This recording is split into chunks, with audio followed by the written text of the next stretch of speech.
ರಾಮ ಮಂದಿರ ಹೋರಾಟಗಾರರ ಬಂಧನವೇ ಪ್ರಬಲ ಅಸ್ತ್ರ. ಸರ್ಕಾರವನ್ನ ಎದುರಿಸೋದಕ್ಕೆ ಈಗ ಇದೇ ಬಿಜೆಪಿಗೆ ಪ್ರಬಲ ಅಸ್ತ್ರ ಆಗುತ್ತೆ. ಬಿಜೆಪಿ ಇದನ್ನ ಅಸ್ತ್ರ ಮಾಡಿಕೊಳ್ಳುತ್ತೆ. ಹುಬ್ಬಳ್ಳಿಯಲ್ಲಿ ಆರ್ ಅಶೋಕ್ ನೇತೃತ್ವದಲ್ಲಿ ಪ್ರತಿಭಟನೆಗೆ ಮುಂದಾಗಿದ್ದಾರೆ. ವಿಪಕ್ಷ ಉಪನಾಯಕ ಅರವಿಂದ್ ಬೆಲ್ಲದ್ ಕೂಡ ಭಾಗಿಯಾಗ್ತಾ ಇದ್ದಾರೆ. ಲೋಕಸಭೆ ಚುನಾವಣೆಗೆ ಕಾಂಗ್ರೆಸ್ ವಿರುದ್ಧ ಹೋರಾಟಕ್ಕೆ ಇದೇ ಬಿಜೆಪಿಗೆ ಪ್ರಬಲ ಅಸ್ತ್ರ. ಅಧಿಕಾರದಲ್ಲಿದ್ದು ಹಿಂದೂ ವಿರೋಧಿ ನೀತಿ ಕಾಂಗ್ರೆಸ್ನದ್ದು ಅನ್ನೋ ಅಸ್ತ್ರ ಇಟ್ಕೊಂಡು ಬಿಜೆಪಿ ಹೋರಾಟಕ್ಕೆ ಮುಂದಾಗ್ತಾ ಇದೆ. ಡೀಟೇಲ್ಸ್ ಕೊಡ್ತಾರೆ ಹುಬ್ಬಳ್ಳಿಯಿಂದ ಪ್ರಕಾಶ್ ನೂಲ್ವಿ ಲೈವ್ ನಲ್ಲಿ ಜಾಯ್ನ್ ಆಗ್ತಾ ಇದ್ದಾರೆ. ಪ್ರಕಾಶ್, ಈಗ ಬಿಜೆಪಿಗೊಂದು ಪ್ರಬಲ ಅಸ್ತ್ರ ಸಿಕ್ಕಂತಾಗಿದೆ. ಬಹುಶಃ ಕರಸೇವಕರ ಬಂಧನದ ಪ್ರಕರಣ ಅದು ಇನ್ನೇನು ರಾಮ ಮಂದಿರ ಲೋಕಾರ್ಪಣೆಗಳು ಹಂತದಲ್ಲಿ ರಾಜ್ಯದಲ್ಲಿ ನಡೆದಿರುವಂತ ಈ ಬೆಳವಣಿಗೆ ಬಿಜೆಪಿಗೆ ಎಷ್ಟು ಅಡ್ವಾಂಟೇಜ್ ಆಗಬಹುದು ಅಥವಾ ಅದನ್ನ ಮಾಡ್ಕೊಳ್ತಾರೆ ಅನ್ಸುತ್ತೆ?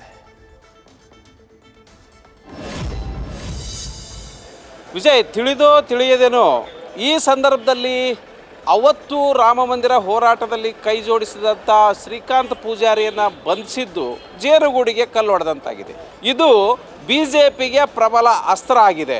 ಮುಂಬರುವಂಥ ಲೋಕಸಭಾ ಚುನಾವಣೆ ಮತ್ತು ಈಗ ರಾಮ ಮಂದಿರ ಉದ್ಘಾಟನೆ ಹಿನ್ನೆಲೆಯಲ್ಲಿ ಬಿ ಜೆ ಪಿ ಇದನ್ನು ಅಸ್ತ್ರವಾಗಿ ಬಳಕೆ ಮಾಡ್ಕೊಳ್ತಾ ಇದೆ.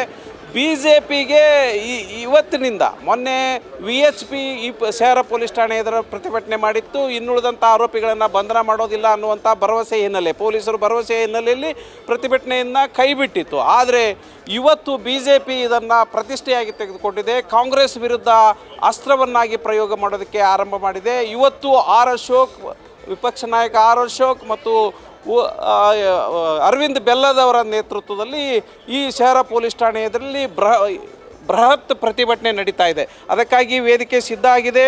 ಪೊಲೀಸರು ಯಾವುದೇ ಅಹಿತಕರ ಘಟನೆ ನಡೀಬಾರ್ದು ಅಂತ ಸುಮಾರು 500ಕ್ಕೂ ಹೆಚ್ಚು ಜನರನ್ನ ಸಿಬ್ಬಂದಿಗಳನ್ನು ನಿಯೋಜನೆ ಮಾಡಿದ್ದಾರೆ.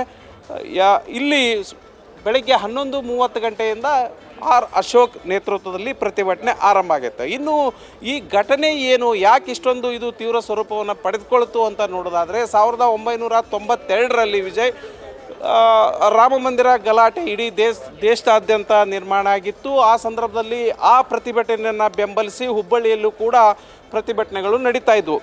ಇದೇ ವೇಳೆ ಡಿಸೆಂಬರ್ 6, 1992ರಂದು ರಾತ್ರಿ 10:30 ಗಂಟೆಗೆ ಒಂದು ಘಟನೆ ನಡೆಯುತ್ತೆ. ಆ ಘಟನೆಯಲ್ಲಿ ಹಜ್ರೆ ಸಾಬ್ ಅಂಗಡಿ ಅನ್ನುವಂಥವರು ಒಂದು ಅಡಿಕೆ ಮಳಿಗೆ ಇರುತ್ತೆ. ಆ ಅಡಿಕೆ ಮಳಿಗೆಗೆ ಬೆಂಕಿ ಬೀಳುತ್ತೆ. ಅದು ಇದೇ ಶಹರ ಪೊಲೀಸ್ ಠಾಣೆ ವ್ಯಾಪ್ತಿಯಲ್ಲಿ. ಆ ಸಂದರ್ಭದಲ್ಲಿ ಹಜ್ರೆ ಸಾಬ್ ಅಂಗಡಿಯವರು ದೂರು ನೀಡ್ತಾರೆ. 13 ಜನ ಆರೋಪಿಗಳನ್ನಾಗಿ ಪೊಲೀಸರು ಗುರುತಿಸ್ತಾರೆ. ಅದರಲ್ಲಿ ಈಗಾಗಲೇ 5 ಜನ ಸಾವನ್ನಪ್ಪಿದ್ದಾರೆ. ಕೆಲವರು ಇದು ಆರೋಪ ಸಾಬೀತಾಗದೆ ಬಿಡುಗಡೆಗೊಂಡಿದ್ದಾರೆ. ಅದರಲ್ಲಿ ಇವರು ಶ್ರೀಕಾಂತ್ ಪೂಜಾರಿ ಅದೇ ಡಿಸೆಂಬರ್ ಅಂದರೆ 1992ರ ಡಿಸೆಂಬರ್ 15ರಂದು ಇವರು ಬಂಧನ ಆಗಿತ್ತು. ಇವರು ಜಾಮೀನಿನ ಮೇಲೆ ಬಿಡುಗಡೆ ಆಗಿದ್ದರು. ಆದರೆ ನಂತರ ಇವರು ನ್ಯಾಯಾಲಯಕ್ಕೆ ವಿಚಾರಣೆಗೆ ಹಾಜರಾಗೋದೇ ಇಲ್ಲ.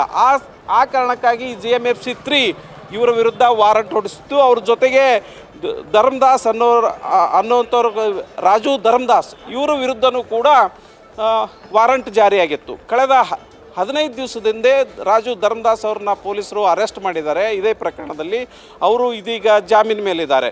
ಆದರೆ ಕಳೆದ 3-4 ದಿವಸದ ಹಿಂದೆ ಶ್ರೀಕಾಂತ್ ಪೂಜಾರಿಯನ್ನು ಅರೆಸ್ಟ್ ಮಾಡಿದ್ದು. ರಾಜು ಧರ್ಮದಾಸ್ ಅವ್ರನ್ನ ಅರೆಸ್ಟ್ ಮಾಡಿದಾಗ ಈ ಪ್ರಕರಣ ಹೊರಗೆ ಬಂದಿರಲಿಲ್ಲ ಮತ್ತು ಇದು BJP ಇದನ್ನು ಇಶ್ಯೂ ಆಗಿ ತೆಗೆದುಕೊಂಡಿರಲಿಲ್ಲ. ಆದರೆ ಇದೀಗ ಶ್ರೀಕಾಂತ್ ಪೂಜಾರಿನ ಅರೆಸ್ಟ್ ಮಾಡಿದ್ದು ಜೇನುಗೂಡಿಗೆ ಕಲ್ಲೆಸೆದಂತಾಗಿದೆ. BJP ಇದನ್ನು ಪ್ರತಿಷ್ಠೆಯಾಗಿ ತೆಗೆದುಕೊಂಡಿದೆ. ಕಾದು ನೋಡಬೇಕು ಇದು ಇನ್ನೂ ಯಾವ್ಯಾವ ಹಂತದವನ್ನು ತೆಗೆದುಕೊಳ್ಳುತ್ತೆ ಅನ್ನುವಂಥದ್ದು. 11:30ರಿಂದ ಇಲ್ಲಿ ಪ್ರತಿಭಟನೆ ಆರಂಭ ಆಗುತ್ತೆ. Vijay, okay, thank you Prakash. News First ನಿರ್ಭೀತಿಯಿಂದ ನಿಮ್ಮ ಪರವಾಗಿ.